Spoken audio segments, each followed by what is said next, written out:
on est dans le futur, on est en 2001, et les Américains ont créé une base sur la Lune. Et qu'est-ce qu'ils découvrent pas sur la Lune ? Un monolithe. Alors qu'est-ce que c'est qu'un monolithe ? Difficile à définir, c'est un grand rectangle noir qui émet des ondes électromagnétiques. Or ces ondes se dirigent vers Jupiter et ça leur donne un indice pour aller voir ce qui s'y trouve. Donc ils affrètent un vaisseau spatial qui est commandé par un ordinateur central qui s'appelle Karl et la direction Jupiter. Or, sur le chemin, l'équipage va se rendre compte que l'ordinateur n'est pas au-dessus de tout soupçon et qui se met à agir de façon totalement indépendante et même dangereuse. Tellement dangereuse que l'ordinateur va mettre un terme à la vie d'une partie des membres de l'équipage. Heureusement, il en reste un et cette personne arrivera sur Jupiter et ce qu'il va y découvrir dépasse l'entendement. Charles, le réalisateur, il est connu universellement et pourtant, on n'a jamais traité un de ses films. Non, c'est le très grand Stanley Kubrick, qui est né à New York en 1928, qui est décédé en 1999, ce qui est un peu un clin d'œil. Un clin d'œil, oui, puisque il n'a jamais vécu le 21e siècle, ouais. Oui, et qui est effectivement qu'on peut considérer comme l'un des géants du cinéma. Il a débuté sa carrière comme photographe, il a travaillé pour des journaux, il a commencé, s'est intéressé au cinéma très vite, a fait un court-métrage sur la marine marchande, qui a été très remarqué, puis passera au long-métrage avec des films à très petit budget, mais où déjà apparaissent son génie et sa manière unique de filmer. Je pense à Fear and Desire, qu'on n'a pas beaucoup vu, qui est d'ailleurs sorti beaucoup plus tard. C'est une troupe ennemie qui lutte dans une guerre contre un ennemi dans une guerre imaginaire. Le baiser du tueur, Killer's Kiss, donc sur le monde de la boxe avec un New York nocturne magistralement filmé. Le film Ultime Razzia, dans le milieu des courses de chevaux, qui est un peu un hommage à Asphalt Jungle avec le même acteur, Sterling Hayden. Puis tous les films qui vont suivre sont considérés comme des sommets, ce qui est quand même très rare dans l'histoire du cinéma. On a Brian De Palma, qui a réalisé, je crois, à la queue leu 6 chefs-d'œuvre. Mais là, tous les films sont considérés comme des événements. Les Sentiers de la Gloire, un film sur la Première Guerre mondiale avec Kirk Douglas, qu'on a longtemps pas vu en France, on n'a pas voulu le distribuer, il n'a pas été interdit, contrairement à ce qu'on est. On n'a pas voulu le distribuer parce qu'on avait peur que le regard qui est porté sur l'armée française n'est pas très, très glorieux. Il y a eu d'ailleurs des incidents à Bruxelles, en Belgique, lors de la présentation du film. Spartacus, le superbe péplum, sans doute le meilleur des péplums américains avec Ben-Hur, toujours avec Kirk Douglas, producteur du film, très, très fort. Lolita, d'après le roman de Nabokov, dont nous avons traité le remake, que là, personnellement, je trouve supérieur au film de Kubrick. Bon. Docteur Folamour, qui est un film très actuel sur les dangers de militaires fous et de présidents cinglés quant à l'utilisation de la bombe. 2001 Odyssée de l'espace, bien entendu. Orange Mécanique, tout le monde se souvient de ce film sur la violence de la société. Très très fort. Barry Lyndon, qui est un film d'époque, remarquablement filmé, avec des séquences inoubliables au niveau de l'image, avec Ryan O'Neal, l'acteur Ryan O'Neal de Love Story, qui nous a quittés récemment. Très fort. Shining, modèle de film d'horreur d'après Stephen King, très infidèle. Il est sûr que quand un type du génie de Kubrick adapte un roman, il l'adapte à sa manière. Et je dirais qu'il a raison. Mais bon, ça c'est un autre débat. Full Metal Jacket, film de guerre également, avec des séquences très fortes. Et enfin Eyes Wide Shut, le dernier film un peu psychologique sur le thème du complot avec Tom Cruise, Nicole Kidman. Voilà, pour la première fois, Franck, j'ai pu citer tous les films du réalisateur. Ouais, que de chefs-d'œuvre, que de chefs-d'œuvre. Alors Charles, avec Kubrick, on est vraiment dans l'esprit, dans l'âme du cinéma. On a traité beaucoup de chefs-d'œuvre qui viennent de réalisateurs inspirés par la pub, les Tarantino, Ridley Scott, etc., qui ont fait des films extraordinaires. Mais alors là, on est carrément aux antipodes. Autant les réalisateurs qui viennent de la pub, en 3 temps, 4 mouvements, ils te réalisent une scène en 10 secondes, ils te font passer une histoire. Autant chez Kubrick, une porte qui s'ouvre, ça dure 15 secondes, en plan fixe.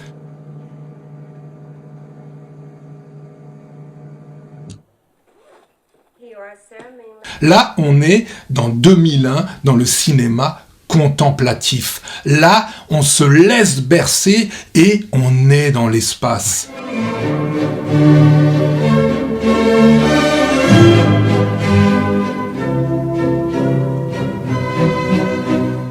On verra que les effets spéciaux sont tellement bien faits que c'est peut-être le seul film de science-fiction qui n'a pas pris une ride. Oui. Mis à part les costumes, je crois que vraiment, ces vaisseaux spatiaux, ces séquences sur la Lune, les séquences à l'intérieur de cet énorme vaisseau, franchement, ils n'ont pas pris une ride. Et l'ordinateur Carl non plus.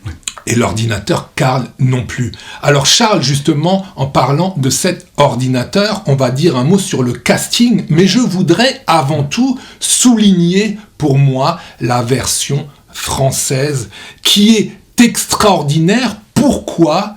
Grâce au doublage de l'ordinateur Carl. J'ai toujours la plus grande confiance dans l'issue de notre passionnante mission.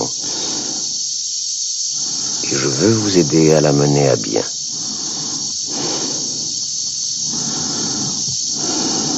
Dave, arrêtez.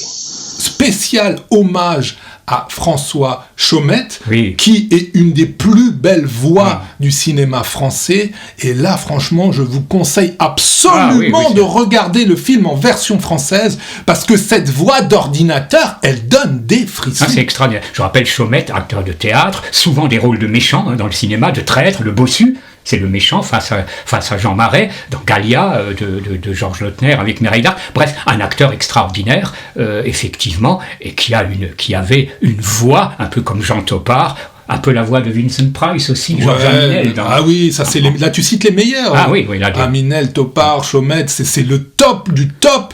Oui. Et là, franchement, il dépasse souvent et de loin les personnages qui doublent. C'est incroyable. Oui. D'ailleurs, je crois que c'est Tony Curtis. Ou Tony Curtis avait dit qu'il préférait la voix de Michel Roux à sa propre voix dans la série Amicalement Vôtre. C'est incroyable quand même. Alors par contre, pour le reste, on n'est pas dans un casting... Non, alors les acteurs, je ne pense pas que les noms vous disent quelque chose. William Sylvester, ça vous dit rien. Bon, il n'a pas fait une grande carrière. Moi, je l'avais vu auparavant, toujours pour la Metro-Goldwyn-Mayer, qui a produit le film, dans un film de monstre assez sympathique, Gorgo, qui a une particularité, il dure 71 minutes. Ah d'accord, ok. En général, c'est quand même plus long. On est pratiquement dans le moyen-métrage. Voilà, c'est film à la Godzilla. L'autre acteur est un peu plus connu peut-être, c'est Keir Dullea, qui avait commencé sa carrière au début des années 60, qu'on a surtout remarqué dans un film un peu oublié, par contre, d'Otto Preminger, Bunny Lake is Missing. Bunny Lake a disparu, où il interprète le frère de Carol Linley, dont l'enfant a disparu, et il passe très vite de témoin à suspect. C'est un excellent suspense mené par Laurence Olivier. On l'a vu aussi dans David et Lisa, et puis on le verra dans Le Cercle Infernal, aux côtés de Mia Farrow qui refait un peu le numéro de Rosemary's Baby. Mais les deux sont de bons acteurs, mais enfin ils n'ont pas, ils ne sont pas devenus des stars, même pas des vedettes. Ouais, après ils ont une gueule et ils jouent très bien. Ils jouent très bien. C'est tout ce qu'on leur demande. Alors franchement, on s'en fout totalement d'avoir, Brad Pitt dans l'espace, aucun intérêt. Donc là, le contrat est rempli. Ce film, Charles, est considéré par certains comme le meilleur film de science-fiction de l'histoire de l'humanité. Et l'un des 10 meilleurs films de toute l'histoire du cinéma par certains classements. Alors, est-ce que c'est vrai ? On va tenter de répondre à cette question. Parce que c'est quand même un film très complexe. C'est un film très complexe. Le scénario est inspiré d'un roman ? Alors le scénario est inspiré... Non, le scénario n'est pas inspiré d'un roman, Charles. Oui. Il faut savoir que Kubrick, quand il a voulu réaliser ce film, il a regardé autour de lui les plus grands auteurs de science-fiction. Oui, donc certains se trompent en disant d'après l'œuvre de A.C. Clarke. Oui, il se trompe totalement. Oui, bien sûr. Alors il a pensé à Isaac Asimov, qui est un auteur génial, mais finalement son choix s'est porté sur Monsieur Clarke, Arthur Clarke. Oui, Arthur C. Clarke, oui. Pourquoi ? Parce qu'il y a 2 nouvelles de cet auteur qui lui ont tapé dans l'œil, dont une s'appelle La Sentinelle, il me semble, et qui parle d'un objet extraterrestre qui a été déposé sur la Lune.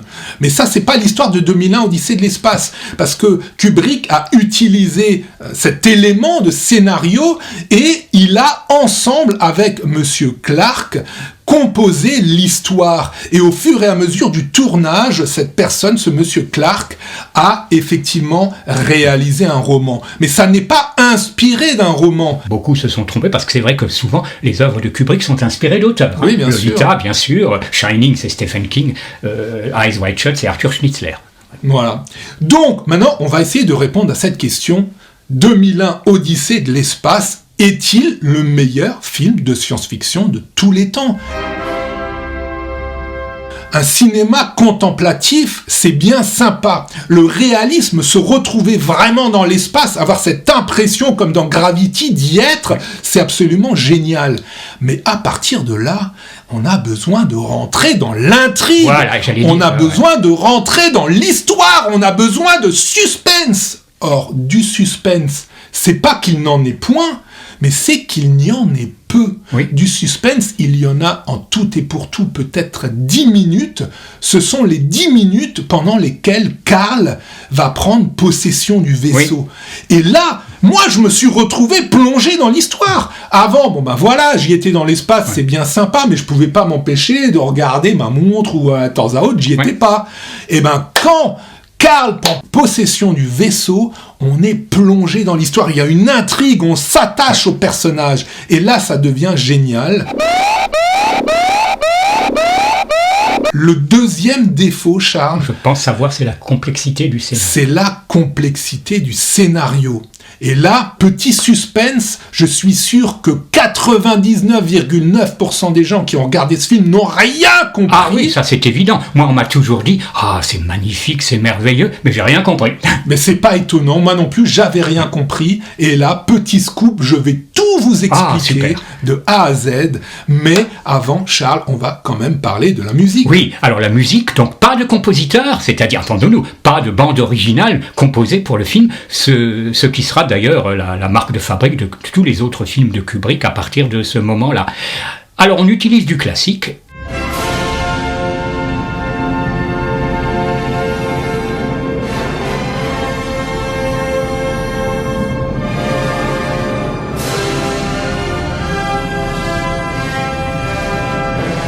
Et pas n'importe quoi. On utilise deux Strauss, qui n'ont aucun lien de parenté, Richard Strauss, Also sprach Zarathustra, l'ouverture, c'est un poème symphonique, alors c'est connu dans le monde entier, hein. Ça dure même pas 2 minutes, mais c'est très fort, hein. Ouais. Et c'est passionnant. Et d'un autre côté, Johann Strauss, le maître de la valse viennoise, et son œuvre maîtresse, dans une séquence alors magnifique, le beau Danube bleu.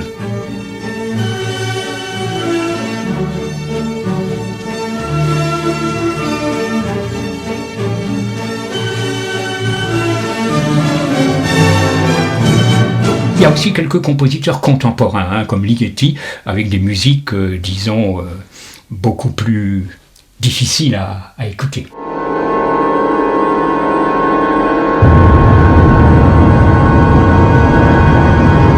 Oui, bah la musique donne toute la dimension épique. Ah, c'est au extraordinaire, film. oui. D'ailleurs, dans Orange Mécanique, ce sera pareil, il y aura du Rossini, du Beethoven, bon, très très fort. Dans Barry Lyndon, Mozart, etc., etc.